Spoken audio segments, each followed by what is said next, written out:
4 months ago, the garden behind us was a blank slate. Today we're going to take you through the entire transformation from the beginning.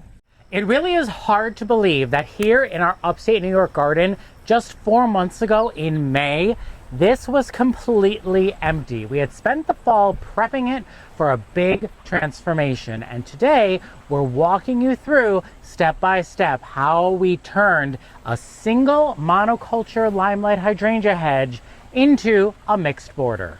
And to think, this entire west side transformation started with a hydrangea hedge. Back in 2018, we built our house in a suburban neighborhood. We had a half-acre lot, and when we moved in, it was just sand. We didn't even have grass yet. And we're kind of at the end of the street, so there was just this vast expanse of everybody's backyards all lined up. And we thought, well, we need to get some privacy back here. And it's full sun. What's gonna get really big that there's an abundance of at the garden centers that we can just create a hedge out of, and we landed on Limelight hydrangeas. And that's kind of what started Eric's love of hydrangeas in the first place. It's true, and so we went from garden center to garden center, big box store to big box store, and bought as many 2-gallon Limelights as we could find, and we finally accumulated, I think, about 15 of them. And you should have seen us trying to measure from the property line to make sure the hedge was straight according to the property line, because the fence was not here for the first 3 years. Yeah, our property line wasn't even pinned when we moved in. So we had to hire the surveyor to come and pin the property lines. And then we ran a string, and we thought, well, maybe one day we'll get a fence. We didn't know because it wasn't in the budget at the time. And then we read the tag in the Limelights and learned how wide they grew, and we measured out and then measured across, and we just did this enormous hedge of little 2-gallon hydrangeas. We started out with them on a soaker hose on sand, and then eventually we mulched them, which looked really nice. And there was a year they were so small that we planted Supertunia bubblegum and Supertunia paradise, not fuchsia. I don't know. Paradise in between every other one, and that's actually where we discovered a love of Supertunias. Yes. But once the fence was there, they were absolutely exquisite. It was beautiful. That was a big year when they touched. I was like, this is the year they're gonna touch. And that was And a great then year. they touched. And then sometime in August every year, a beautiful summer shower would come, and they would all be flattened. You say summer shower, it's summer storm. Summer storm. So we live right where the Hudson River and the Mohawk River meet, and we get these crazy summer storms that come through in the afternoon with high winds and downpours, and they would be beautiful until that first storm of the summer, and then they would flop. And they really would not recover from that. They would really just be flattened. So we made a really difficult decision. It was after the terrace was done, after all of these beautiful new beds were installed, and we looked out and we said, you know what? What if we did something different? Because I'd grown so fond of the east border behind us over the years, and I was like, what if that was repeated on the other side? And the Limelight hedge was beautiful, but it really truly was a lot of work. In my mind, I thought, this Limelight hedge, as beautiful as it is more work than any other area in the garden. It really was a lot of work. We've honed our skills as garden designers. We know what we like now. This is the only straight line in our garden. Let's have a little bit of fun. We will dig up these hydrangeas, give them away to friends and neighbors, and start from scratch. So that's exactly what we did. First, we pruned them down really well. We actually asked the friends who took the hydrangeas to come and help us do some digging. They came up easier than we thought. That was an interesting revelation. And of course, we learned that you need to take a very wide root ball when you're doing a hydrangea transplant. But happily, all 15 of them are living in new homes. They're alive. In fact, I believe 10 of them are at our friend Brandon's house, and they are in full bloom. They look wonderful. So he sent a picture so I could share, just so that you guys had proof that we did not dispose of them. But they were wonderful. We loved them. And then we were left with a lot of decisions. And we started out by just putting flags in the ground and creating the shape of a bed. Then we got out the chalk spray, and then we designed the shape of the bed, and we edited the size, and then we made it bigger and smaller. But we knew ultimately we wanted a curved mixed border that would allow us to just do all kinds of things and really show off all the stuff we've learned, try all kinds of new plants and new trees. And then all of a sudden, Eric had this idea that what if our new garden bed had a big water feature in it? So that was part of the winter Dreaming? winter dreaming, Winter planning? hibernation. Yes. So all of a sudden we came up with this idea. There were a couple of options in my head. We were bouncing around for the water feature. I thought maybe a reflection pond would be nice there. Maybe a fountain with a large basin would be nice there. But I really had always wanted a pondless waterfall. I think I was very nervous about the cost and nervous about who would put it in and how that would happen, but we were so lucky to connect with Decker's Pondscapes. Decker's was the perfect partner for this project. I think he came into the project, Alan, the owner of the company, and just this amazing designer. He looks at a hole in the ground and a pile of rocks, and he sees something no one else sees, which is such a gift, and I'm in awe of the art that he can create in that way. Just watching him work was so cool. When he came the first time and looked at the space, he just started drawing with a stick in our big, huge bed that was empty. And I think both of us were like, you know what? We Go trust for you. it. Go Yeah, for because it. as much as I kept saying, well, how big? What's it gonna? He was like, oh, we'll find out when the rocks get here. That's something that Eric kept saying is he was afraid it was going to be too big. And of course, I'm thinking, well, I'll just make the bed bigger because I love to make the edges bigger and keep expanding the beds. So the day they came to install the waterfall, we were so excited. And watching, again, that process, we had no idea what we were seeing. They started out by digging this giant square. It was where they sunk down these aqua blocks, which is really the pond, which is underneath the ground with like 100 gallons of water in it, and all this pump stuff and everything that's under the ground. You can't even see it. And as the day progressed, when they would dig some soil out to put those blocks in, that became the berm that would be the next layer of the waterfall. And then they put in more rocks. And all of a sudden, we came out from being inside for 2 seconds and they turned it on. And it was the coolest thing we ever saw. That was really exciting. Once the waterfall was in, we knew we had to add our structure, which were our big pieces. And we were so lucky to be working with Isley and getting to get our hands on some large specimen trees like the Arctic Jade Japanese maple and the Ice Dragon Japanese maple. That ice dragon is so beautiful. And we went around in circles about what would be the centerpiece of this border. Like, I think on our east side, the centerpiece is really that Tromnar blue spruce. And in my mind all winter, I wanted that same echo, like kind of mirror it on the other side. But then I realized once that pondless waterfall was in that was the centerpiece of the border. Yeah. And so we're gonna make these structure pieces work around it. And we chose things that had colors and textures that would complement everything else in the garden. We love that Nordman fir that'll give us that vertical height and that really pretty kind of traditional Christmas tree look, but not get too wide. Right. And then we started playing with very small pieces of structure. We added in these little tiny evergreens, like the gemstone Hinoki cypress, which looks like a sorting hat from Harry Potter. Love that one. And it was so wonderful to just all of a sudden feel like, wait, this is a garden. This is not just a little dirt hill with some water coming down rocks. And it felt like something was building. And then we did add in something like the De Ruyter spruce, again, a very small specimen. As that grows, it's just going to be an anchor to the whole side of the house. It'll be really fun to watch that one grow. Because even when we planted our Tromnar, it was only tiny. like 3 or 4 feet tall, and now it really has just created such a presence. So that'll be fun to watch. And of course, after we had our anchors, our big structure, next came the shrubs. Getting to unbox those was a lot of fun. And so many to choose from. And then it was just about placing them and what would work well together and how big would things grow and how much space would we need to save, or let's not be patient and wait for space. Let's just make things mush and kind of having fun with it. What's very funny is I was at work on a Saturday and I got a text message from Eric and he said, I've been playing with the shrubs. You'll see when you get home. And he had created this portrait, this beautiful landscape of just all of these plant cans with shrubs in them. And it took a minute to actually go through because it was early in the season, so there wasn't things blooming. But he had done such a good job placing all these things in different spots.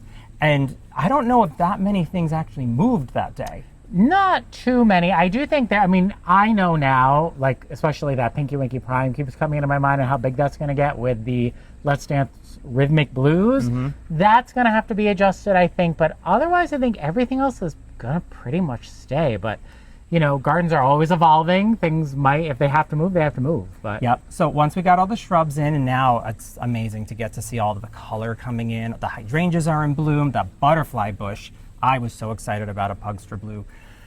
The perennials and the annuals, it was like we put the jewelry on the outfits. And even when we planted the annuals, it was on a day when we planted 100 plants at the same time. Wow, was that a lot. that was probably my favorite day in the garden this year. It really was. We spent so much time getting everything where they needed to be, and then just going through with the augers and just Yes. zoop, zoop, zoop, zoop, and it was so much fun. And I think there was so much build up to that day, and there was such a feeling of accomplishment at the end of it because we've been planning and organizing this bed installation all winter long and all spring, that when we finally got to do that 100 plant day, it was so fun, and I just felt so accomplished at the end. Yeah, and in just a little bit, we're going to show you what everything's looking like today, and getting to reflect back and look at some of these images of 4 months ago. Not even 4 months ago. We're in August. I cannot believe the transformation. So the things that I think I've learned personally about this space is that Eric is always pointing out, use annuals to fill in before your shrubs grow. 100% do it. It is really worthwhile. I think something I'm going to say Eric has learned is sometimes petunias in the ground as a carpet is a really good idea. I know, I have such an aversion to it, but you know what I think? I think the Supertunia mini Vistas work better in the ground for me. Yeah, the mini Vistas. I like the look of them better. Yeah, they're smaller. They have so many flowers. So we have this carpet of color now, just wrapping the waterfall. And I can't even imagine what we're going to do there next year, because as many annuals as we did use, we used big drifts. What if we did mixed drifts? What if we added new perennials? We can have a lot of fun with it. There's a lot to be there. What do you think you also learned about during this process? The importance of drip irrigation. So when we installed our new patio garden in 2022, we didn't put drip irrigation in right away because we're like, oh, we'll get to it. Oh, we'll just water it. It'll be fine. Or it's rainy here. We don't need it. But actually, I don't even know if we filmed it. It was the day, I think it was the day we did the 100 plantings. After we finished filming that video, we ran around and installed drip as quick as possible. I believe we showed, or at least have pictures of what it looked like. If not, I apologize. But yes, we ran a single line of black distribution tube along the entire border, and then I was able to tee off and come forward and run brown drip tube and some skinny drip tube just to make sure that there was beautiful, even coverage on this whole area. And actually something I guess I could say I have learned about the garden in general is that when you have a shrub and you put a black distribution line and put maybe a gallon or a 2-gallon emitter next to that shrub, that's not forever. Because once that's an established plant, if it still needs water, you need coverage around the rest of because the roots are going to go out. So there's some places even in this border where I could see myself adding more brown drip. Just even though it might feel like it's not necessarily watering the base of something, it's still watering. And so I would say if you're thinking of redoing an area of your garden next spring, heading into the fall right now is a great time to get in touch with your local garden center and start talking to someone about ordering your plants for you. Because I bet if you have a good relationship with someone at your local garden center, they would be more than happy to go through and allow you to order your plants. And I would also recommend order more than you think you need.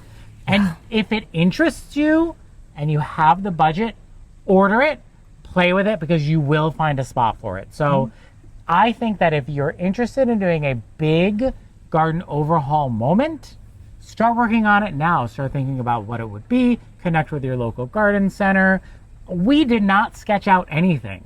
No, we had, oh, you know, there's one picture I found when I was looking through everything where we had kind of imagined what things might look like. And it's funny because I was just using random symbols and color. So I'm going to pop that up so you can see. That was it. That was the closest thing to sketching this out. We knew how big the bed was. So we had a general idea, but ultimately, it was just more about what plants interested us. And we have our own guidelines. We always try to mix an evergreen with some blue foliage, some green foliage, some chartreuse foliage, and some purpley red foliage. And so we knew we had to have a variety of foliage and textures with some evergreens.